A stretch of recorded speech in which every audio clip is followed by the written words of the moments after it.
इंदौर के रहने वाले 29 साल के राजा रघुवंशी की जिंदगी बेहद खुशी से चल रही थी। राजा, जो पेशे से एक ट्रांसपोर्ट बिजनेसमैन था, उसके पिता अशोक रघुवंशी उसके बिजनेस में मदद करते थे, तो वही राजा की मां उमा रघुवंशी हाउसवाइफ थी। राजा के और 3 भाई बहन थे, जहां सचिन रघुवंशी और विपिन रघुवंशी 2 भाई राजा के साथ ट्रांसपोर्ट बिजनेस संभाल रहे थे। वही अर्पित रघुवंशी और एक बहन सृष्टि रघुवंशी अपनी पढ़ाई पूरी कर रहे थे। इनकी जिंदगी खुशहाल चल रही थी। 11 मई 2025 को राजा के माता पिता ने राजा की शादी तय की थी। मंडप गेंदे के फूलों से सजा हुआ था और हॉल में शहनाई की गूंज थी। राजा की शादी 24 साल की सोनम से हो रही थी। राजा के लिए ये उसके सपनों का पूरा होना था। राजा एक संस्कारी लड़की से शादी करना चाहता था और सोनम वैसी ही लड़की थी। शादी बड़ी धूमधाम से हुई। सभी बेहद खुश थे। शादी की रात राजा ने प्यार से एक खुशबूदार मोमबत्ती जलाई। वह बहुत खुश था। उसने सोनम की तरफ देखा और कहा, तो करें नई जिंदगी का आगाज। सोनम आईने के सामने बैठी थी। वो धीरे धीरे अपने झुमके उतार रही थी। उसने बिना राजा की तरफ देखे बेहद ठंडे लहजे में कहा, आज नहीं, मैं बहुत थक गई हूं। राजा ने भी मुस्कुराकर बात टाल दी, कोई बात नहीं, पूरी जिंदगी पड़ी है अभी। अगले कुछ दिन तक राजा पूरे रोमांटिक मूड में था। कभी वो सोनम के साथ मूवी जाने का प्लान बनाता, तो कभी आइसक्रीम खाने का, लेकिन सोनम हमेशा बचने की कोशिश करती थी। सोनम के पास हमेशा एक ही बहाना होता था कि मैं थक गई हूं, सिर दर्द है, कल देखते हैं। जब भी राजा उसके करीब जाने की कोशिश करता, सोनम उसे रोक देती। एक रात बहुत देर हो चुकी थी। राजा छत पर ऐसे ही टहलने गया तो उसने देखा कि सोनम छुपकर किसी से फोन पर बात कर रही है। राजा अचानक वहां पहुंच गया और सोनम से कहा कि यार, छत पर इतनी रात को क्या कर रही हो बेबी? सोनम घबरा गई, हड़बड़ाते हुए बोली, कुछ नहीं, मैं बस मां से बात कर रही थी। राजा को सोनम का बिहेवियर काफी अजीब लगा। वो सोचने लगा कि जब ऑफिस से मैं कॉल करूं तो मेरा फोन तक नहीं उठाती। राजा अंदर ही अंदर डिप्रेशन में जा रहा था। उसे लगने लगा था कि कहीं मैंने गलत लड़की से तो शादी नहीं कर ली। लेकिन फिर एक ही दिन में सब कुछ बदल गया। सोनम अचानक एक अलग ही रूप में राजा के सामने आई। वो शर्मा रही, राजा के लिए टिफिन बना के देती। राजा को यकीन हो गया कि अब उसकी बीवी उससे प्यार करने लगी है। दोनों के बीच प्यार बढ़ता जा रहा था। एक रात राजा ने पूछा कि तुम शुरुआत में मुझसे दूर क्यों जाती थी? तो सोनम ने कहा कि शुरू में मुझे टाइम लग रहा था चीजें समझने में, लेकिन अब मुझे आपसे प्यार होने लगा है। दूसरे दिन सुबह उसने राजा से कहा, सुनिए ना, मैं सोच रही थी पहले कामाख्या मंदिर चले। मैं वहां दर्शन के बाद ही हमारे रिश्ते की शुरुआत करना चाहती हूँ। राजा, जो इतने दिनों से प्यार के लिए तरस रहा था, एक पल में पिघल गया। उसने खुशी से कहा, मुझे तो पहले से ही पता था कि आप कितने संस्कारी हो, चलो चलते हैं। और आगे राजा ने कहा, वही नॉर्थ ईस्ट में हमारा हनीमून भी कर लेंगे। सोनम शादी के बाद के रीति रिवाजों के लिए अपने मायके गई। वहां से उसने गुवाहाटी और मेघालय की सारी बुकिंग्स कर ली। उसने अपना बैग भी वहीं से पैक कर लिया। 20 मई 2025 को सोनम अपना सामान लेकर अपने ससुराल आई। 21 मई की शाम गुवाहाटी के कामाख्या मंदिर में दर्शन करने के बाद वे 100 किलोमीटर दूर शिलोंग पहुंचे। दोनों रात को एक गेस्ट हाउस में रुकते हैं। राजा बहुत एक्साइटेड था। राजा कहता है, जानू कल ना मैं स्कूटर रेंट पे ले लूंगा, फिर मस्त शहर घूमेंगे। क्या बोलती हो? लेकिन सोनम अपने हनीमून पर भी फोन में ही घुसी हुई थी। थोड़ा छिड़कर राजा ने फिर पूछा, तुम हमेशा फोन में क्यों बिजी रहती हो? सोनम डर गई। उसने तुरंत फोन बैग में डाला और राजा के करीब आकर उसे यकीन दिलाते हुए बोली, बस घर से मैसेज आया था बेबी, अब मंदिर में पूजा हो गई है, शादीशुदा जिंदगी की शुरुआत कर सकते हैं हम। 22 मई की सुबह शिलोंग से 50 किलोमीटर दूर सोहरा चेरापूंजी के लिए दोनों एक रेंटेड स्कूटर पर निकल पड़े। दोनों ने रास्ते में एक कैफे पर ब्रेक लिया। वहां सोनम वॉशरूम गई और किसी रहस्यमयी इंसान के साथ लगातार टेक्स्ट पर चैट करने लगी। ईस्ट खासी हिल्स के मौलाखिया गांव पहुंचकर उन्होंने अपना स्कूटर पार्क किया और एक लोकल गाइड की मदद से शिप्रा होम स्टे पहुंचे। यही वो जगह थी जहां उन्होंने अपनी रात बिताई। उन्होंने फैसला किया कि कल वो ट्रैक पर जाएंगे। 23 मई की सुबह में सोनम ट्रैक पर जाने के लिए बहुत ज्यादा एक्साइटेड थी। इतनी एक्साइटेड कि उसने सुबह 5:30 बजे ही राजा को जगा दिया और कहा कि उठो ना, लेट हो जाएंगे तो मजा नहीं आएगा। बाहर निकलने की इतनी जल्दी थी कि सोनम अपनी अंगूठी और अपना मंगलसूत्र उसी कमरे में भूल गई।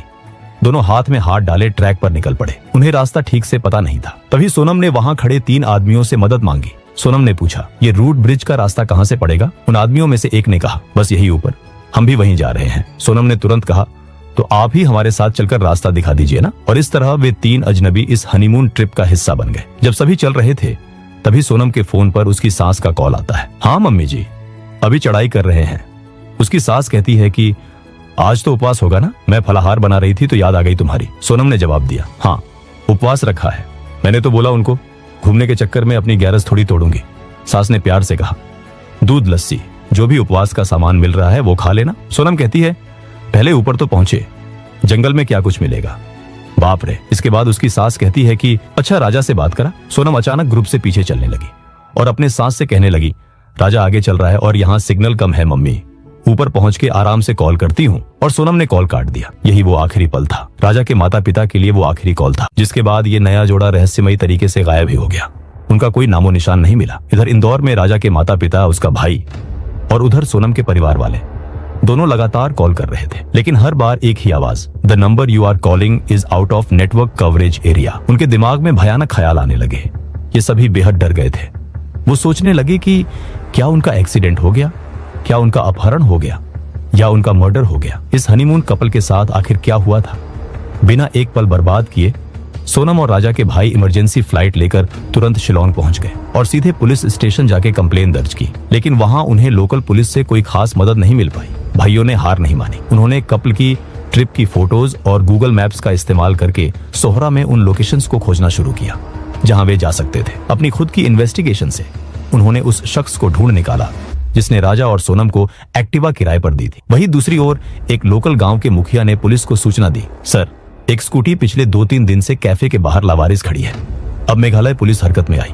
भाइयों की मदद से पुलिस उस स्कूटी के मालिक तक पहुंची और उसने कंफर्म किया कि हाँ, ये स्कूटी मैंने ही रेंट पर दी थी, लेकिन मैं खुद उनसे संपर्क नहीं कर पा रहा हूँ। मैं खुद सोच रहा था कि ये दोनों मेरी स्कूटी लेकर कहाँ भाग गए। आखिरकार मेघालय पुलिस ने आधिकारिक तौर पर मिसिंग पर्सन का केस दर्ज कर लिया। पुलिस ने लोकल लोगों से पूछताछ शुरू की और एक दुकान वाले ने बताया कि उन्होंने मुझसे पानी खरीदा था। वो हिंदी में बात कर रहे थे और यहाँ से वो इसके बाद ट्रैकिंग के लिए निकले थे। 26 मई को पुलिस ने गांव वालों के साथ मिलकर ट्रैक और झरनों के आसपास के घने जंगलों की खाक छानी, लेकिन किसी को कुछ नहीं मिला। उन्हें गायब हुए 4 दिन बीत चुके थे। ये खबर अब मीडिया में आग की तरह फैल चुकी थी। राजा के भाई ने इंदौर के पुलिस कमिश्नर संतोष सिंह से संपर्क किया। मामले की गंभीरता को देखते हुए एक क्राइम ब्रांच डीसीपी को यह केस सौंपा गया। जांच के दौरान राजा के भाई ने बताया कि कपल के पास 10 लाख रुपए की ज्वेलरी थी, 2 आईफोन थे, सब स्विच ऑफ है। ये पक्का कोई क्राइम है। इस दबाव के बाद मेघालय में पुलिस ने भारी सर्च ऑपरेशन लॉन्च किया, लेकिन अगले 3 दिनों तक हुई भयंकर बारिश ने सब कुछ रोक दिया। उन्हें कोई भी सुराग नहीं मिला। 10 दिन बीत चुके थे। मीडिया में बवाल होने लगे, सवाल उठने लगे थे, क्या मेघालय पर्यटकों के लिए सुरक्षित है। तभी 2 जून को झरने के नीचे एक गहरी खाई में ड्रोन के कैमरे में कुछ नजर आया। पास जाके देखा तो पता चला कि ये किसी की लाश है। शाम 4 बजे तक उस खाई से उस लाश को बाहर निकाला गया। लाश को जब देखा तो वो बेहद बुरी तरह सड़ चुकी थी। वहां आसपास कुछ चीजें बिखरी पड़ी थी। एक औरत की सफेद शर्ट, पेंटाफोर्टी दवा का एक पत्ता, मोबाइल फोन की स्क्रीन का एक टुकड़ा, एक स्मार्ट वॉच और एक रेनकोट और वहीं पास में पड़ा था खून से सना हुआ एक धारदार हथियार। पुलिस को लगा कि ये शायद उनमें से किसी की बॉडी है जिसकी वो खोज कर रहे हैं, जिसके बाद पहचान के लिए राजा के परिवार वालों को बुलाया गया। चेहरा तो पहचानने लायक बचा नहीं था, लेकिन राजा के परिवार वालों ने उसके दाहिने हाथ पर बना हुआ एक खास टैटू देख लिया और जैसे ही उसकी मां ने देखा कि ये राजा है, वो जोर जोर से रोने लगी। राजा को इस हालत में देखकर राजा का परिवार पूरी तरह से टूट गया था। पुलिस को लगा कि शायद खाई में गिरने से राजा की मौत हुई है, लेकिन सवाल ये था कि उसकी पत्नी सोनम कहाँ थी, क्योंकि वहां सोनम नहीं मिली थी। वो अब भी गायब थी। पुलिस सोच में पड़ गई कि क्या वो खाई में गिर गई या कोई उसे उठा ले गया। 2 जून को राजा की लाश मिलने के बाद जब पोस्टमार्टम रिपोर्ट आई तो पुलिस के पैरों तले जमीन खिसक गई। ये कोई एक्सीडेंट नहीं था। पोस्टमार्टम में खुलासा हुआ कि राजा के सिर पर आगे और पीछे दोनों तरफ से बहुत जोर से वार किया गया था। ये बात पक्की हो गई कि राजा की जान खाई में गिरने से नहीं बल्कि उसे मारा गया था। इस कंफर्मेशन के बाद 40 अलग अलग लोकेशंस के सीसीटीवी फुटेज खंगाले गए और सबसे बड़ी चीज, सोनम की कॉल डिटेल्स भी निकाली गई। कॉल रिकॉर्ड्स में एक नाम बार बार सामने आ रहा था, जो कि था संजय वर्मा। हनीमून पर होने के बावजूद सोनम ने इस रहस्यमयी संजय वर्मा से दर्जनों बार बात की थी। आखिर ये इंसान कौन था? 7 जून को इस केस में एक बड़ा सुराग मिला। अल्बर्ट डी नाम के एक local tourist guide police station आता है और पुलिस को कहता है कि मैंने न्यूज में राजा और सोनम की फोटो पहचान ली। उसने पुलिस को बताया, मैंने उन्हें देखा था। वो लड़की बहुत चुपचाप थी और वो 3 आदमियों और राजा के पीछे पीछे चल रही थी। मुझे तभी कुछ गड़बड़ लगा था। गाइड अल्बर्ट ने यह भी बताया कि कुछ दिन पहले सोनम ने उसकी ट्रैकिंग सर्विस लेने से मना कर दिया था। पुलिस का शक अब उन 3 अजनबियों पर घूम चुकी थी जो ट्रैक पर कपल के साथ गए थे। और उसी दिन एक और चमत्कार हुआ। सोनम ने एक नए फोन में अपना सिम कार्ड डाला और सिर्फ कुछ पलों के लिए अपना डेटा ऑन किया, शायद कोई व्हाट्सएप मैसेज चेक करने के लिए। लेकिन पुलिस उसी ताक में बैठी थी। पुलिस ने बिना कोई देरी किए तुरंत ही लोकेशन ट्रेस की और जब पता लगाया तो वो लोकेशन शिलोंग या नेपाल की नहीं थी, बल्कि वो लोकेशन थी सोनम के अपने होम टाउन इंदौर की। 8 जून को मध्य प्रदेश और मेघालय पुलिस ने एक जॉइंट ऑपरेशन शुरू किया। पुलिस को किसी तरह से उस रहस्यमयी संजय वर्मा का पता चल गया, जो एक सुनसान घर में अपने दोस्तों के साथ बैठा था। पुलिस ने तुरंत ही उसे धर दबोचा और उसके साथ साथ उसके जो दोस्त थे उन्हें भी पकड़ लिया। जब पुलिस ने उनकी शक्ल देखी तो वे हैरान रह गए। ये वही 3 लोग थे जो उस दिन ट्रैक पर राजा और सोनम के साथ अजनबी बनकर चल रहे थे। उन सभी को राजा के मर्डर के चार्ज में अरेस्ट कर लिया गया, लेकिन सोनम वहां नहीं थी। उसका अभी भी पता नहीं चला था। कहानी अब इंदौर से निकलकर उत्तर प्रदेश के गाजीपुर पहुंच चुकी थी। 9 जून रात के 1 बजे चेहरा ढके हुए एक 24 साल की लड़की एक हाईवे ढाबे पर पहुंचती है और वहां मौजूद ढाबे वाले से कहती है कि भैया प्लीज एक फोन करना है। जैसे ही वो फोन पर बात करना शुरू करती है, वो फूट फूट कर रोने लगती है और अपने पिता से कहती है, पापा मैं यहां हूं, मुझे नहीं पता क्या हो रहा है, मुझे बहुत डर लग रहा है, प्लीज मेरी मदद करो। ये कहकर उसने फोन वापस ढाबे वाले को दे दिया। फोन पर पिता उस ढाबे वाले से कहते हैं कि प्लीज उसे सुरक्षित रखने के लिए पास के पुलिस स्टेशन में संपर्क करें। पुलिस को आने में देर नहीं लगी, वो तुरंत ही वहां पहुंच गई। थकी हुई और डरी हुई उस लड़की को मेडिकल जांच के लिए ले जाया गया और वहां वुमेन असिस्टेंस सेंटर में ये कंफर्म हो गया, ये लड़की कोई और नहीं बल्कि वही मेघालय हनीमून वाली सोनम थी। जब मेघालय में एसआईटी ने अरेस्ट हुए संजय वर्मा और उसके 3 दोस्तों से सख्ती से पूछताछ की तो उन्होंने टूटकर जो कहानी बताई उसने पुलिस के होश उड़ा दिए। उन्होंने कहा कि सोनम एक बहुत ही रूढ़िवादी परिवार में पली बड़ी थी, जहां उसके सपनों का गला घोंट दिया गया था। वो MBA करना चाहती थी, लेकिन घर वालों ने कहा लड़की हो, दायरे में रहो, जैसे हम बोले वैसे करो। उसने सब कुछ मान लिया और परिवार की मर्जी के मुताबिक अपने खानदानी लकड़ी के बिजनेस में काम करने लगी। लेकिन परिवार से छुपकर वहां उसे किसी से प्यार हो गया। उसका नाम था राज कुशवाहा। राज उसी टिम्बर बिजनेस में एक अकाउंटेंट के तौर पर काम करता था और वो भी दूसरी जाति का था। सोनम ने जब अपने घर पर राज से शादी करने की इच्छा जताई, तब उसकी मां ने उसे बुरी तरह डांट दिया और कहा कि परिवार का नाम मिट्टी में मिलाएगी, मुंह काला कराएगी, तेरे पापा को दिल की बीमारी है, मर जाएंगे वो। इसलिए उसके माता पिता ने उसकी अरेंज मैरिज करने का तय किया और उसके पिता ने उसे पति के रूप में राजा रघुवंशी को चुनने के लिए कहा। तो सोनम के पास कोई चारा नहीं था और सिर्फ अपने परिवार की खुशी के लिए उसने अपने प्यार की कुर्बानी दे दी। लेकिन शादी के बाद भी सोनम का प्यार खत्म नहीं हुआ और वो चुपके चुपके राज से मिलती रही। दोनों को एक दूसरे के साथ अपनी जिंदगी बितानी थी। जिसके बाद राज ने प्लान बनाया और सोनम से कहा कि डर मत बेबी, तेरे हनीमून पर हम तेरी फेक मौत का ड्रामा करेंगे। सोनम ने पूछा क्या ये क्या फिल्मी आइडिया है? राज मुस्कुराया और उसने कहा एकदम ढाकड़ आइडिया है। देख, हम तेरी फेक बॉडी को डुबा देंगे, फिर तू दुनिया के लिए खत्म हो जाएगी, जिसके बाद तू सिर्फ मेरी हो जाएगी। उस समय सोनम ने उसे इस प्लान के लिए कुछ नहीं कहा, लेकिन शादी के बाद जब सोनम रस्मों के लिए वापस अपने मायके आई तो वो और उसका प्रेमी राज फिर मिले। राज ने पूछा तू सीरियस है उस प्लान को लेकर? सोनम ने ठंडे दिमाग से कहा बिल्कुल सीरियस हूँ। राज ने याद दिलाया, प्लान याद है ना? हम किसी अनजान को मार देंगे और उसकी बॉडी को जला देंगे ताकि सबको लगे कि वो तुम्हारी बॉडी है। इसके बाद जब वो राजा के पास आई, उसके बाद ही नई नवेली दुल्हन का अचानक राजा के लिए प्यार जताना, हनीमून के लिए जिद करना, वो सब बस एक खौफनाक ड्रामा था। और हनीमून के दौरान वो लगातार फोन पर जिससे बात कर रही थी वो कोई और नहीं, उसका लवर राज था। राज ने ही सोनम के फोन में अपना नंबर संजय वर्मा के नाम से सेव किया था। उसी ने अपने 3 दोस्तों को पैसों और मोबाइल फोन्स का लालच देकर इस साजिश में शामिल किया था। जब राजा और सोनम मेघालय पहुंचे तो राज यानी वही संजय वर्मा और उसके 3 दोस्त भी वहां एक दूसरे होमस्टे में छुपकर रुके हुए थे। ट्रिप के दौरान हर पल सोनम उन्हें राजा और उसकी लोकेशन दे रही थी, जिसके बाद उन 3 दोस्तों ने लोकल मार्केट से हथियार खरीद लिए थे। यही वजह थी कि सोनम सुबह 5:30 बजे ट्रैक पर जाने के लिए इतनी एक्साइटेड थी। उसने जानबूझकर उन 3 लोगों को रास्ता दिखाने के बहाने साथ लिया। लेकिन प्लान में एक भयानक बदलाव आ चुका था। 2 रात पहले फोन पर राज ने सोनम से कहा था रास्ते के कांटे को ही हटा देते हैं, यानी किसी अनजान की लाश नहीं बल्कि राजा की ही जान लेने का प्लान बनाया गया।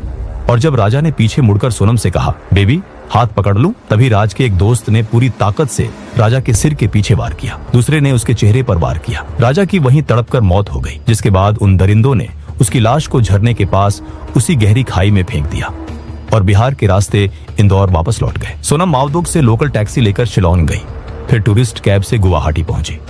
पुलिस की ट्रैकिंग से बचने के लिए उसने फ्लाइट नहीं ली थी, बल्कि उसने कई ट्रेनें बदलकर इंदौर पहुंची। रास्ते में उसने अपना पुराना फोन भी तोड़कर फेंक दिया। इसके बाद वो अपने घर नहीं गई, बल्कि एक रेंटेड फ्लैट में रहने लगी और वहां अपने प्रेमी राज से मिलने पहुंची। ये दोनों, राज और वो नई नवेली दुल्हन, अपने ही पति राजा के मर्डर के मास्टरमाइंड थे। अगले 13 दिनों तक ये दोनों इंदौर में ही छुपे रहे, जबकि मेघालय में पुलिस सोनम और राजा को तलाश रही थी और दोनों परिवार खून के आंसू रो रहे थे। 8 जून 2025 की सुबह 4:10 पर सोनम बुर्का पहनकर अपने इंदौर के ठिकाने से एक कैब में निकली। दोनों ने प्लान बनाया कि एक साथ रहेंगे तो पकड़े जा सकते हैं, इसीलिए दोनों अलग अलग शहरों में रहने लगे जब तक कि मामला शांत न हो जाए। लेकिन इन नौसिखियों को नहीं पता था कि आज के डिजिटल दौर में आपके फुटप्रिंट्स आसानी से ट्रैक किए जा सकते हैं। अगले कुछ ही घंटों में उसी दिन पुलिस ने राज और उसके दोस्तों को गिरफ्तार कर लिया। रास्ते में सोनम राज को कॉल करती है, लेकिन हैरान थी कि उसका फोन राज को क्यों नहीं लग रहा है। तभी राज के किसी दोस्त ने उसे खबर दी कि भाभी, राज पकड़ा गया है, सब पकड़े गए हैं। भागने का कोई रास्ता न देख और अपना सारा सपोर्ट सिस्टम टूटता देख सोनम के पास कोई चारा नहीं बचा। इसीलिए उसने ढाबा वाले से फोन लेकर अपने पिता को कॉल किया था, जिसके बाद पुलिस आने के बाद उसने अपने आप को सरेंडर कर दिया। सोनम से पूछताछ के बाद पुलिस ने इंदौर के एक नाले के पास से एक पिस्तौल और 2 मैगजीन भी बरामद की। ये पिस्तौल राज की थी, जिसे उसने बैकअप प्लान के तौर पर रखा था कि अगर उसके दोस्त राजा को मारने में फेल हो जाते तो वो गोली मार के उसकी हत्या कर देता। आज सभी मुजरिम पुलिस की गिरफ्त में है। दोस्तों, अगर सोनम के पिता ने उसकी और राज की मोहब्बत को स्वीकार कर लिया होता तो शायद आज ये झूठ और खून का खेल नहीं खेला जाता। लेकिन दूसरी तरफ सोनम और राज के पास राजा को मारने के अलावा भी कई रास्ते थे। वे भाग सकते थे, सच बोल सकते थे। राजा की इसमें कोई गलती नहीं थी, उसने तो सिर्फ अपनी पत्नी से सच्चा प्यार किया था। दोस्तों, प्यार, धोखा और समाज की इस खौफनाक कहानी पर आपकी क्या राय है? क्या सिर्फ समाज के डर से किसी बेगुनाह की जान लेना सही है? हमें कमेंट्स में जरूर बताएं। अगर आपको ये इन्वेस्टिगेशन पसंद आई तो इस वीडियो को लाइक करें, अपने दोस्तों के साथ शेयर करें और ऐसे ही रोंगटे खड़े कर देने वाले क्राइम डॉक्यूमेंट्रीज के लिए हमारे चैनल को सब्सक्राइब करना न भूलें।